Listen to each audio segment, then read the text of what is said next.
Welcome to my channel exam तैयारी। Subscribe and press bell icon. Hello friends, कैसे हैं आप लोग। हम लोग आज अपना मोटिवेशन का लास्ट वीडियो देखने वाले हैं और ये हमारा टॉपिक जो है वो पूरी तरह से फिनिश हो जाएगा। और मैंने कुछ भी इसमें जो है वो छोड़ा नहीं है, पूरा टॉपिक जो है वो आपको अच्छे से कंप्लीट करा दिया है। तो आज हम जो देखेंगे वो हम देखेंगे अभिप्रेरणा के उपागम और अभिप्रेरणा को बढ़ाने की विधियाँ, यानी कौन से मेथड्स और कौन सी अप्रोचेस है जिनको यूज़ करके आप क्या है बच्चों में जो अभिप्रेरणा है यानी कि मोटिवेशन है उसको बढ़ा सकते हैं, बच्चों को मोटिवेट कर सकते हैं। ठीक है, तो ये जानना बहुत ज़्यादा ज़रूरी है, वरना जो मोटिवेशन है उसको आप इंक्रीज़ ही नहीं कर पाएंगे। भले ही आपको मोटिवेशन के बारे में सब कुछ पता है, लेकिन आपको यही नहीं पता है कि सामने आपके जो बच्चा है, जो स्टूडेंट है, उसकी कंडीशन क्या है, या वो किस लेवल पे है, या मेंटली साइकोलॉजिकली वो कैसा है, तो आप उसके अकॉर्डिंग कौन सा मेथड यूज़ करें बढ़ाने के लिए, तो वो बहुत ज़रूरी है जानना। ठीक है, तो आइए देखते हैं। सबसे पहले हम देखेंगे अभिप्रेरणा के उपागम, अप्रोचेस टू मोटिवेशन। इसके बाद हम मेथड्स देखेंगे। तो यहाँ पे जो है ना वो बहुत सारे किसी ने 3, किसी ने 4, किसी ने 5 अप्रोचेस बताई हैं, लेकिन ये जो 4 अप्रोचेस हैं वो बहुत ज़्यादा इम्पॉर्टेंट है और यही इनसे ही क्वेश्चन जो है वो आते भी हैं। तो हम देखेंगे 4 अप्रोचेस कौन कौन सी हैं। सबसे पहली है बिहेवियरल अप्रोच, जिसको व्यवहारवादी उपागम कहते हैं। नेक्स्ट है हमारा ह्यूमनिस्टिक अप्रोच, जिसे मानवतावादी उपागम कहते हैं। नेक्स्ट है कॉग्निटिव अप्रोच यानी कि संज्ञानात्मक उपागम। और फोर्थ है सोशल कल्चरल अप्रोच, सामाजिक सांस्कृतिक उपागम। ठीक है, तो आइए एक एक करके इनको देखते हैं। सबसे पहला हमारा है व्यवहारवादी उपागम यानी कि बिहेवियरल अप्रोच। तो नाम से आपको पता चल रहा है व्यवहारवादी, यानी जो व्यवहार पे डिपेंड करती है। किसी के व्यवहार को देख के बच्चा जब प्रभावित होता है और उससे इन्फ्लुएंस होता है और फिर वो मोटिवेट होता है, तो वो वाली अप्रोच होती है हमारी व्यवहारवादी उपागम। अब क्योंकि क्या है, व्यवहार क्या है, एक बाहरी चीज़ है। ठीक है, हम बाहर से किसी को देखते हैं और फिर उससे क्या है प्रभावित हो जाती है। इसलिए जैसे आपको पता है कि जो अप्रोचेस होती है, सॉरी, जो मोटिवेशन यानी अभिप्रेरणा, वो 2 तरह की होती है। एक बाह्य अभिप्रेरणा, एक आंतरिक अभिप्रेरणा, यानी कि एक्सटर्नल और इंटरनल होती है। तो जो व्यवहारवादी उपागम है उससे हम एक्सटर्नल यानी कि बाह्य अभिप्रेरणा को बढ़ा सकते हैं। जैसे कि बच्चा बाहर से किसी को देखकर कि भाई ये तो इतनी बड़ी पोस्ट पे पहुंच गया, मुझे भी ये बनना है और इसी तरह से नाम कमाना है, इसी तरह से अर्निंग करनी है, या फिर इसी तरह से फेमस होना है। तो ये जो बाहर की चीज़ें हम देखते हैं और फिर मोटिवेट होते हैं, तो उसको हम इस अप्रोच से कर सकते हैं।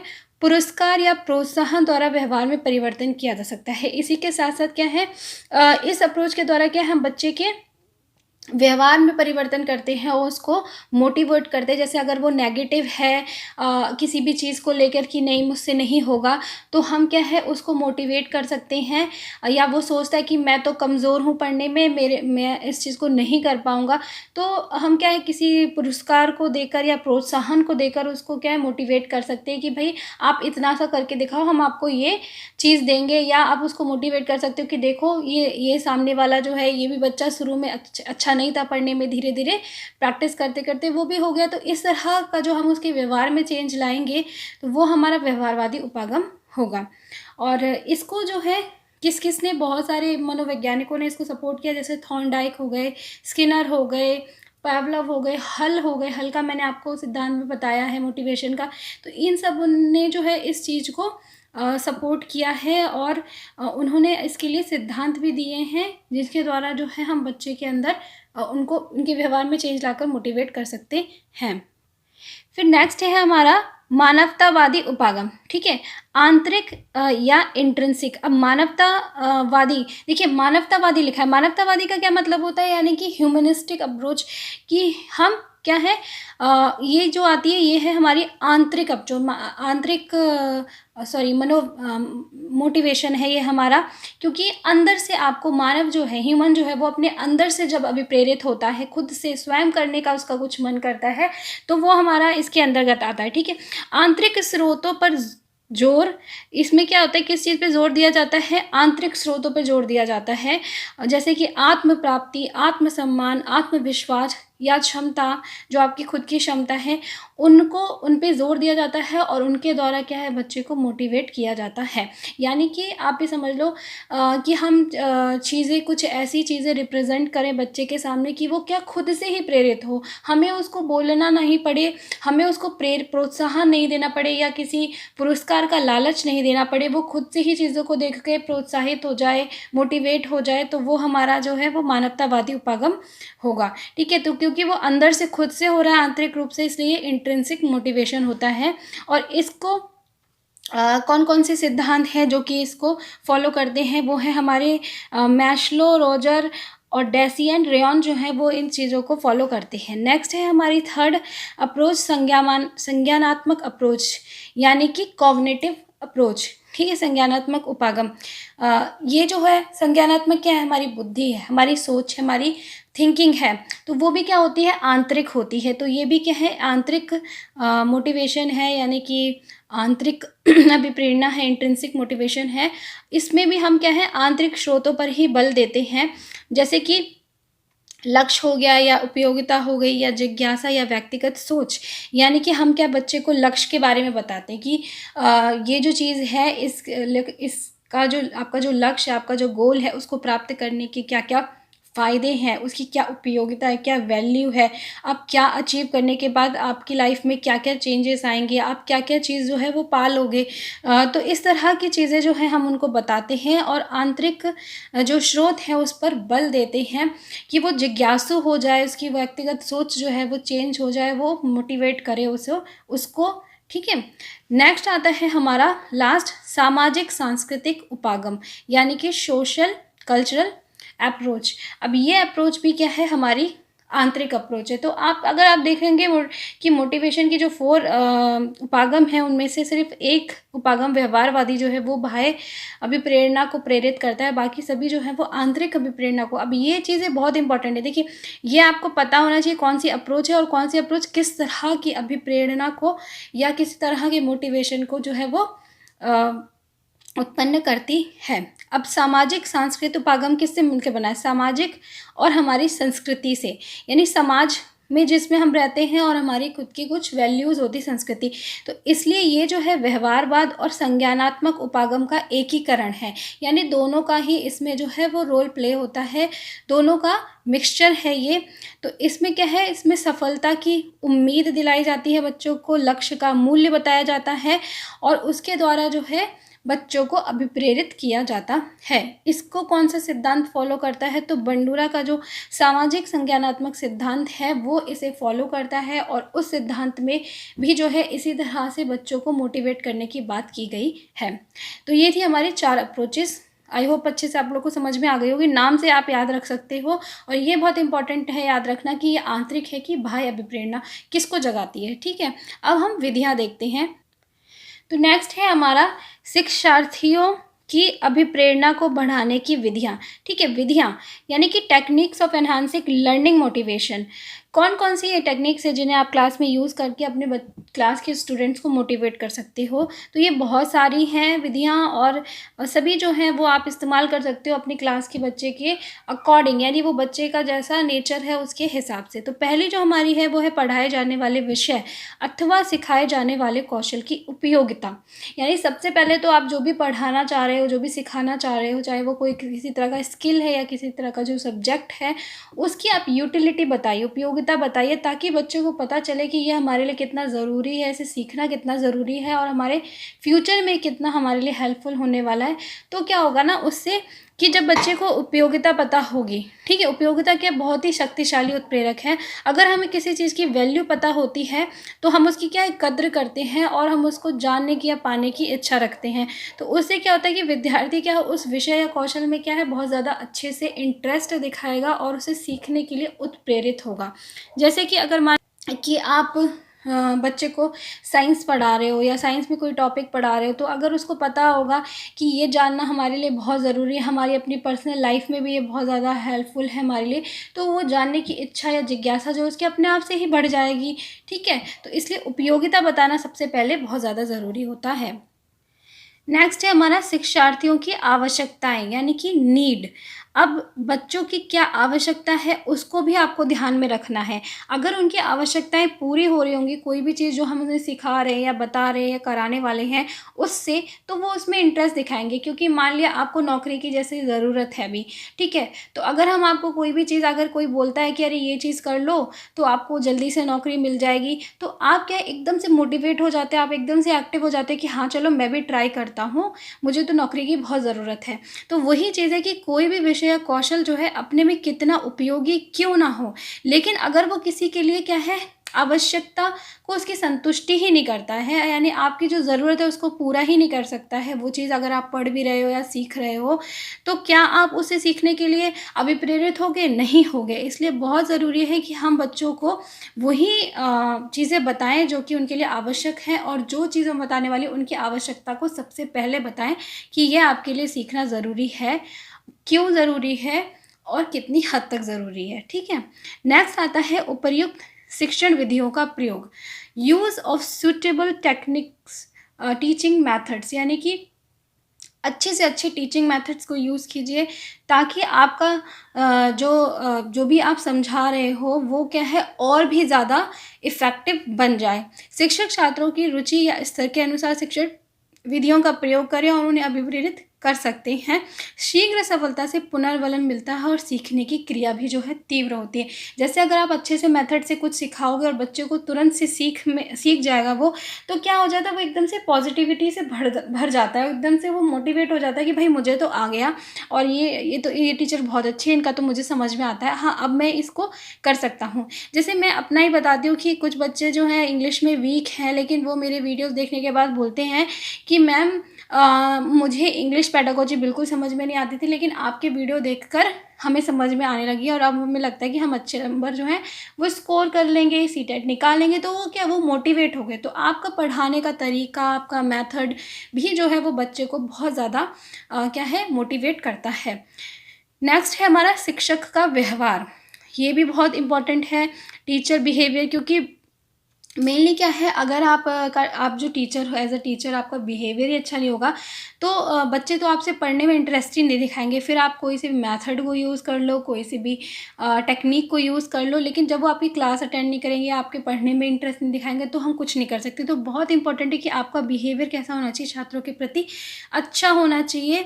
वह कैसा प्रेम भरा, सहानुभूति, सहयोगपूर्ण व्यवहार होना चाहिए, डाँटने वाला नहीं होना चाहिए। मान लिया मिस्टेक्स तो सब करते हैं, बच्चे भी करते हैं, लेकिन ये नहीं कि आप फट से उनको पनिशमेंट दे दो या डाँट दो या इंसल्ट कर दो पूरी क्लास में।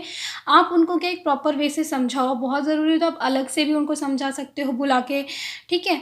तो ये बहुत ज़रूरी होता है कि एक शिक्षक का व्यवहार जो अपनी क्लास में फ्रेंडली होना चाहिए, ठीक है? ताकि बच्चा हर चीज़ को, अपनी जो प्रॉब्लम है उसको वो सॉल्व करने के लिए आपके सामने आ सके, आपको बताने आ सके।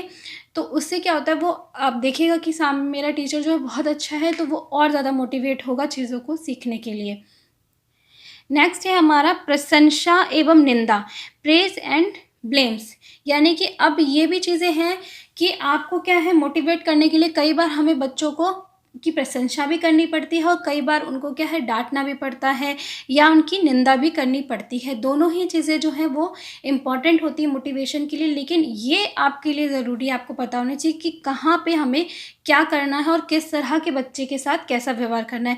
जैसे कि मनोवैज्ञानिकों का अध्ययन किया उन्होंने, और ये बताया कि जो औसत बुद्धि वाले जो शिक्षार्थी होते हैं, उनकी प्रशंसा अच्छे अभिप्रेरक का कार्य करती है। यानी जो एवरेज जिनकी बुद्धि है, नॉलेज है, या आप कह सकते हो पावर है, मेंटल पावर, तो आप उनकी प्रशंसा करते हो तो वो मोटिवेट होते हैं, ठीक है? और जो छोटे बच्चे होते हैं उनकी हमें निंदा करनी चाहिए, निंदा करने से वो अभिप्रेरक होते हैं। जैसे कि छोटे बच्चे होते हैं और अगर हम वो कोई काम करते हैं तो हम कहते हैं आपने ये अच्छे से नहीं किया, आप ऐसे करते तो बहुत अच्छे से। लेकिन निंदा भी क्या है, आपको एक पॉजिटिव वे में करनी है, ऐसे नहीं कि आप फटाक से उसे डांट दो, क्योंकि वो बहुत छोटे होते हैं, सेंसिटिव होते हैं। तो निंदा भी आपको क्या एक प्रॉपर तरीके से ही करनी है। उसके अलावा क्या है कि निंदा की अपेक्षा प्रशंसा जो है वो हमेशा अच्छा उत्प्रेरक होती है। लेकिन ऐसा भी नहीं कि आप हमेशा क्या प्रेज़ करते रहो, क्योंकि उससे भी क्या होता है कि बच्चे को ओवर कॉन्फिडेंस हो जाता है, वो भी होना ज़रूरी नहीं है। मतलब उसके भी होना जो है वो सही नहीं है। गलत अनुक्रिया पर निंदा के स्थान पर सहयोग अधिक उत्तम माना जाता है। यानी कि आप प्रॉपर निंदा ना करें उनकी, बल्कि उनको क्या है सहयोग करें, या आप क्या कर सकते हो, उनको प्रोत्साहित कर सकते हैं कि चलो इस बार गलती हो गई, नेक्स्ट टाइम ऐसे करना। तो वो चीज़ें जो है वो ज़्यादा अच्छा रोल प्ले करती हैं मोटिवेट करने में। नेक्स्ट आता है हमारा पुरस्कार एवं दंड, यानी रिवॉर्ड एंड पनिशमेंट। उसको कब यूज़ करना चाहिए, ये भी मोटिवेट करने में बहुत हेल्पफुल है। तो पुरस्कार दंड की तुलना में अच्छा भी प्रेरक होता है, यानी कि अगर हम बच्चे को कोई, आपने देखा हो छोटे बच्चों को हम लोग अक्सर बोलते हैं कि आप ये काम कर दो हम चॉकलेट देंगे, या आप ये काम कर दो बाहर खेलने जाने देंगे। तो इस तरह का जो पुरस्कार होता है वो बच्चों को अच्छा लगता है। दंड देना तो किसी को नहीं अच्छा लगता है। तो दंड जो है वो पुरस्कार की अपेक्षा खराब माना जाता है, परंतु कभी कभी दंड देना भी आवश्यक होता है। तो दोनों को देते समय क्या है, हमें कुछ बातों का ध्यान रखना चाहिए। जैसे दंड कभी भी क्रोध में नहीं देना चाहिए, यानी कि आपको गुस्सा आ रहा तो आपने उस पर अपना गुस्सा निकाल दिया बच्चे पे, तो ऐसा बिल्कुल भी नहीं करना है। आपको सोच समझ कर, चाहे आप पुरस्कार दें चाहे आप दंड दें, आपको दोनों ही चीज़ें जो है सोच समझ के करना है। ऐसा भी नहीं कि बैक टू बैक आप उसको चॉकलेट दिए जा रहे हो, हर बात पे दी जा रही हो, तो उसको क्या वो आदत हो जाएगी।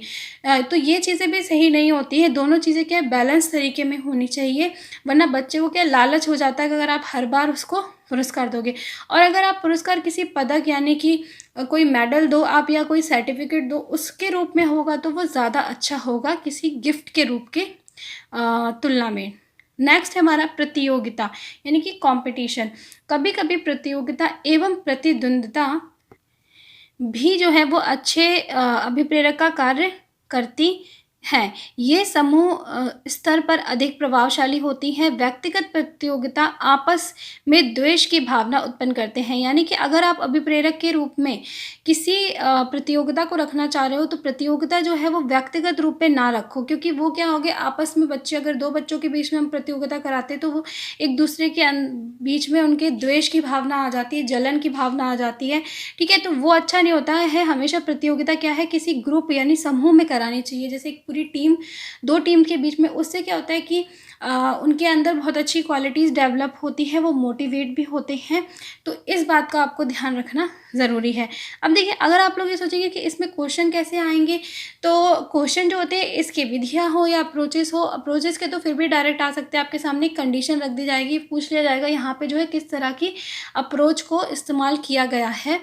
और विधियाँ जो है, विधियों में भी ऐसा आता है कि आपको एक कंडीशन बता दी जाएगी कि एक टीचर जो है वो अपनी क्लास का एक बच्चा है, वो पढ़ने में कमज़ोर है, तो उसको क्या करता है, बोलता है कि आप एक क्वेश्चन डेली सही करके आओ तो हम आपको प्राइज़ देंगे, या आपके लिए क्लैप करवाएंगे क्लास में।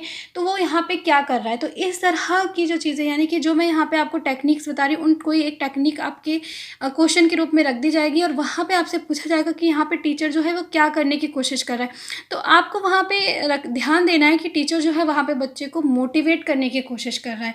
ठीक है, तो इस तरह के क्वेश्चन जो हैं वो बनकर आते हैं।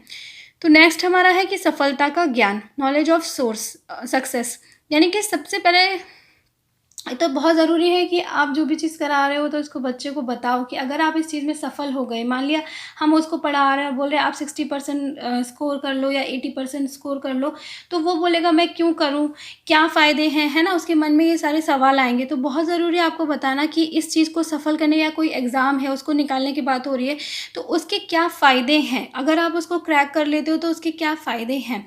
ठीक है, तो वो ज़रूरी है बहुत, क्योंकि उससे क्या होता है, अगर हम उसको सफलता का ज्ञान करा दें तुरंत, ठीक है, तो उसके लिए वो क्या है, अभिप्रेरक का काम करता है, और जो उसे आगे के कार्य के लिए भी क्या है उत्साहित करता है, कि वो आगे के लिए भी उत्प्रेरित रहता है कि हाँ अब मुझे अपने फाइनल लक्ष्य तक जो है वो पहुंचना ही है। और लास्ट है हमारा शिक्षार्थियों का आकांक्षा स्तर, यानी लेवल ऑफ एस्पायरेशन, यानी बच्चे के अंदर कितनी इच्छा है किसी चीज़ को पाने की, वो भी जो है वो डिपेंड करती है उसको मोटिवेट करने में। कुछ बच्चे जो होते हैं वो बस ये सोचते हैं कि चलो मैं एग्ज़ाम निकाल लूँ, मुझे 1-2 हज़ार की नौकरी मिल जाए। कुछ बच्चे बोलते हैं मेरे 60% ही आ जाए। कुछ बच्चे चाहते हैं मैं टॉप कर लूँ। तो अलग अलग तरह की आकांक्षाएँ जो होती हैं सब में, तो जितना ज़्यादा बच्चा जो है वो उत्प्रेरित होता है, जितनी ज़्यादा उसकी हाई एस्पिरेशन लेवल जो जितना हाई होता है, उतने ज़्यादा वो तीव्र होता है, सॉरी उत्प्रेरित होता है। तो ये बहुत ज़रूरी है कि आप उसको ज़्यादा से ज़्यादा क्या है उसकी आकांक्षाओं को बढ़ाने की कोशिश करें, और इस तरह से नहीं कि मतलब उसकी कैपेबिलिटी को देखकर, ठीक है, ताकि वो बाद में आगे चल के नेगेटिव ना हो। तो ये था हमारा पूरा मोटिवेशन सब कुछ मैंने आपको इसमें समझा दिया है मोटिवेशन में, कि मोटिवेशन क्या है, मोटिवेशन थ्योरी क्या है, मोटिवेशन साइकिल क्या है, मोटिवेशन को बढ़ाने की टेक्निक्स क्या हैं और अप्रोचेस क्या हैं। आई होप ये पूरा टॉपिक आपको अच्छे से समझ में आ गया होगा। और नहीं देखे आपने पिछले वीडियो जिन्होंने भी, तो मैं लिंक डिस्क्रिप्शन बॉक्स में दे दूँगी, वहाँ से देख लीजिएगा। बहुत इंपॉर्टेंट टॉपिक है हर एक सब्जेक्ट के लिए, आपके हर एक एग्ज़ाम के लिए, चाहे कोई भी टीचिंग एग्ज़ाम हो वो। तो वीडियो को लाइक कीजिएगा और शेयर कीजिएगा। मिलती हूँ आपसे नेक्स्ट वीडियो में, तब तक के लिए बाय बाय।